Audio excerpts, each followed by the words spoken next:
हमारा next question है अनबिया क़याम इस्लाम की खसूसियात बयान करें। पेज नंबर 9 और 10 पर चलते हैं।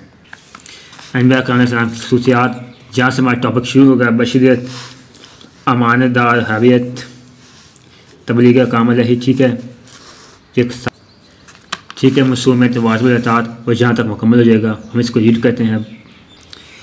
बशरियत है, अल्लाह ताला ने इंसानों की रहबरी के लिए हमेशा किसी इंसान को ही पैगंबर बनाकर भेजा, किसी जिन या फरिश्तों को नहीं, क्योंकि इंसान उस जैसे मखलूक है उस जैसा ही बनाकर भेजा। अगर फरिश्तों का जैसे होता तो फरिश्ते बनाकर भेजे जाते, ठीक है।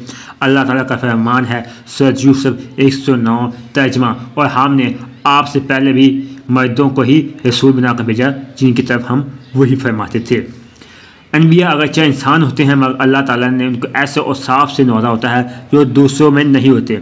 बाद लोगों को ये गलत फहमी थी कि इंसान नबी नहीं हो सकता तो कोई फरिश्ता होना चाहिए।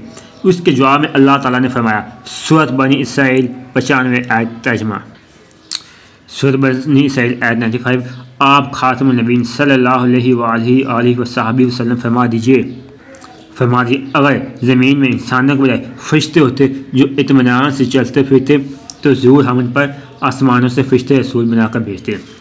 अमानतदार हैबत, हर नबी अमानतदार होता है और अल्लाह ताला का पैगाम बंदों तक मानो पहुँचा देता है। रसालत एक ऐसी नेमत है जो महज अल्लाह ताला का अतिया है। कोई शख्स अपनी मेहनत काशवश से इसे हासिल नहीं कर सकता, ये अल्लाह के ज़रिए से वो अता करे। ये कोई ऐसी चीज़ नहीं जो महज आबाद और इजाज़त से हासिल हो जाए, ये तो अल्लाह ताला का फ़ज़ल है जिसे चाहे अता कर दे। तर्जमा, ये अल्लाह का फ़ज़ल है, वो इसे अता फरमाता है जिसे चाहता है। ताहम ये मनसब जिन लोगों को अता किया गया वो तमाम नेकी, तकवा, ज़हानत और इज़्म हिम्मत जैसी बुलंद सिफ़ात के मालिक थे। तबलीग अहकाम लहे, पैगंबर जो अहकाम और तालीमात लोगों के सामने बयान फरमाता है वो तमाम अल्लाह ताला की तरफ से होते हैं। पैगंबर अपनी तरफ से नहीं कहता, वो अल्लाह ताला का तर्जमान होता है। कुरान मजीद में अरशाद हुआ, ये आयत तर्जमा, और वो अपनी ख्वाहिश से कलाम नहीं करते, उनका फरमान तो सिर्फ वही है जो उनकी तरफ की जाती है, अल्लाह ताला की तरफ से वही नाज़िल होती है, वो वैसे फरमाते थे। मासूमियत, अल्लाह ताला के तमाम पैगंबर मासूम और गुनाहों से पाक होते हैं, उनके अक़वाल और अमाल शैतान के अमल दखल से महफूज होते हैं। नबी का किरदार बेदाग होता है, वो ऐसा इंसान कामिल होता है जो बेहद रूहानी ताकत का मालिक होता है। नबी का कोई काम नफसानी ख्वाहिशात के ताबे नहीं होता। वाजिब अतात, हमने यहाँ तक मुकम्मल कर देना है। अनबिया क़याम इस्लाम की अताअत व पैरवी ज़रूरी होती है। अल्लाह ताला फरमाता है सूरत निसा 64 आयत, और हमने हर रसूल को सिर्फ इसलिए भेजा कि अल्लाह के हुक्म से उसकी अताअत की जाए। नबी अल्लाह का रास्ता दिखाता है, इसलिए इसकी अताअत अल्लाह की अताअत होती है। इस तरह पैगाम पैगंबर अल्लाह का शाह होता है, उम्मत का मौलम और मुरब्बी होता है, उम्मत के लिए नमूना तकलीद होता है, कानून इलाही का शाह होता है, काज़ी हुक्म होता है। यहाँ तक हमारा सवाल मुकम्मल हुआ।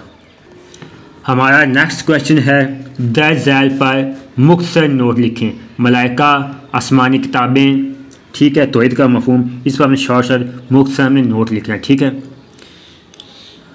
मलाइका पेज नंबर 13, आसमानी किताबें पेज नंबर 13, तौहीद का मफ़हूम पेज नंबर 1 पर है, ठीक है। यहाँ से लेकर हमने यहाँ तक करना है। मलाइका का लफ्ज़ जमा है, इसका बाद मलक है, जिसके लुग़वी मानी कासिद के फरिश्तों के लिए लफ्ज़ रसूल भी इस्तेमाल हुआ है, क्योंकि जो मतलब कासिद हैं अल्लाह ताला की तरफ से, इसके लघु मैंने भी कासिद हैं, क्योंकि फरिश्ते खालिक और मखलूक के दरमियान पैगाम रसानी का फ़र्ज़ अदा करते हैं, इसलिए इनको मलक रसूल कहा जाता है। तौहीद रसालत की तरह फरिश्तों पर ईमान लाना भी ज़रूरी है।